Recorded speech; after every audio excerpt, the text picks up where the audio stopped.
Hello,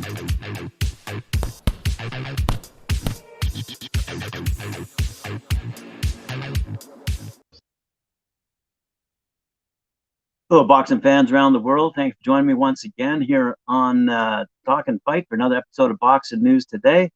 Got a few headlines and items to go through, courtesy of our friends at boxing247.com. Encourage you to go to their website and get the full stories. I'll just go through the details. Here we go. Coming up in the Lincoln Ballroom of the Ford Community Performing Arts Center in Dearborn, Michigan on the 22nd of January. Coming up very soon. A full card has been set. Courtesy of Salida Promotions, entitled Detroit Brawl. Appearing in the night's 10-round middleweight main event will be WBC number 9 and WBO number 15 ranked middleweight Hugo the Boss Centeno Jr. will be facing Atlanta's Antonio Todd, who's 12-5 with 7 knockouts. In an 8-round co-main event, Detroit's undefeated Winfred Hot Boy Harris Jr., who's 21-1 with 11 knockouts, returns home for the first time in 3 years to take on Mexican City veteran Esa Herrera, who is 19-13-1 with 8 knockouts for the LBF USMC Super Middleweight Championship. There are quite a few other bouts going on that night, but let's go on to the W.D. Packard Music Hall in Ohio, USA, where we'll see a fight take place on January 29th. Trevor Bryan going up against Jonathan Guidry. WBA heavyweight champion Trevor Bryan will defend his title against Jonathan Guidry on Saturday, January 29th at the W.D. Packard Music Hall in Warren, Ohio. Don King Promotions will present a 6th championship fight, and tickets are already on sale. For more information, obviously, you can go to Don King's website. I'm pretty sure he has one. Anyway, it's going to be a great fight. Super Night of Boxing. There'll be 6 championship fights and 2 world titles. We're going to put the fun back in boxing. It's going to be super spectacular greatness. We are going to enjoy ourselves again and not be ruined by COVID. He says on Trevor Bryan versus Jonathan Guidry, he says it's going to be a great fight because you have 2 undefeated fighters coming together. It gives the fans an opportunity to get some relief momentarily from all the threats of COVID. All righty, on we go to Phoenix, Arizona, where we see Jamie Mitchell's going up against Carly Skelly. The WBA bantamweight champion American Jamie Mitchell will return to the ring on February 5th to face British Carly Skelly at the Footprint Center in Phoenix, Arizona. The 36-year-old fighter was one of the revelations of the year when she defeated Shannon Courtney last October 9th in Liverpool. Now she'll have the advantage of returning to her country as champion, which is a great motivation and a reward for her efforts. Mitchell is a tough fighter who has been able to climb the ladder quickly, despite having started her professional career a little late. Californian now has a challenge of remaining champion, and it's her most important goal right now. Skelly comes with a great desire to surprise despite her short experience. The Southpaw has just 5 fights under her belt, but has already been regional champion of other organizations, in addition to having fought for a Commonwealth title and drawing in that bout. She'll be coming out of the UK for the first time, so the challenge becomes even more complicated for her, but she knows she must overcome it if she wants to be world champion. Mitchell has a record of 7 wins, no losses, 2 draws, and 4 knockouts, while Skelly has a record of 4 wins and 1 draw. Elsewhere, taking place at the Caribe Royal Resort in Orlando, Florida, February 18th, Showbox presents The New Generation for the 2nd time in 2 months on Friday, February 18th, for an exciting triple header featuring 6 prospects with a combined record of 74-2-2. Woo! 5 new to the developmental series, by the way.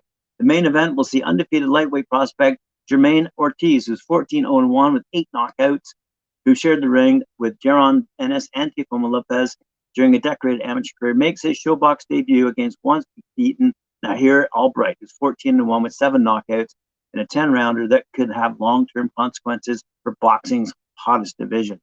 Albright is an aspiring R&B singer who belted out a tune during a post-fight interview following his last win. The co-feature matches Showbox returnee Joe George, who's 11-0 with 7 knockouts, facing Sean Hemphill, who's 14-0 with 8 knockouts in an 8-round super middleweight bout with the unbeatens. The telecast opens with Philadelphia's own undefeated welterweight prospect Paul Kroll, who's 9-0 with 6 knockouts, squaring off against perennial spoiler Marquis Taylor, who's 12-1-1 with 1 knockout in an 8-round battle between Showbox newcomers. Good stuff, good stuff. Elsewhere across the pond, taking place at the OVO Hydro Arena over in Glasgow, Scotland, the Scottish Heavyweight Championship was last contested in 1951. George VI with King Ezard Charles was a world heavyweight champion. Nat King Cole had the hit Gu Young. Marlon Brando and Vivian Lee lit up the big screen on a streetcar named Desire. Tottenham Hotspur were Football League champions, and the videotape recorder was invented.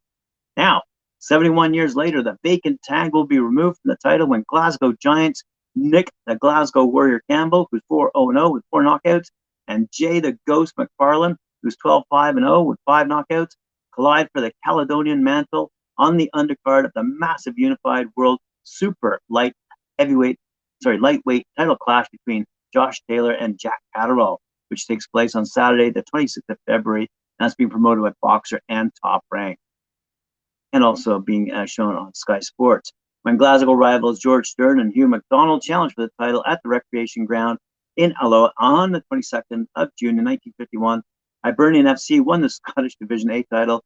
Future Prime Minister Gordon Brown was born, and boxing legend Ken Buchanan was just 6 years old. Some great history, and it's good to see there'll be once again a Scottish champion crowned. To wind off our episode today, we see that the British welterweight champion Echo Asiman out of Nottingham, I believe, has signed a new 3-year deal to continue his promotional association with Frank Warren and Queensberry. Echo, who's 32, holds a record of 60-0 with 7 knockouts, had 3 fights under his previous agreement, which also reaped the IBF European title along with the Commonwealth belt in the space of just over a year. I am ecstatic to sign because I know the next 3 years I'll be pushed and catapulted up the ranks, reacted the former Team GB product.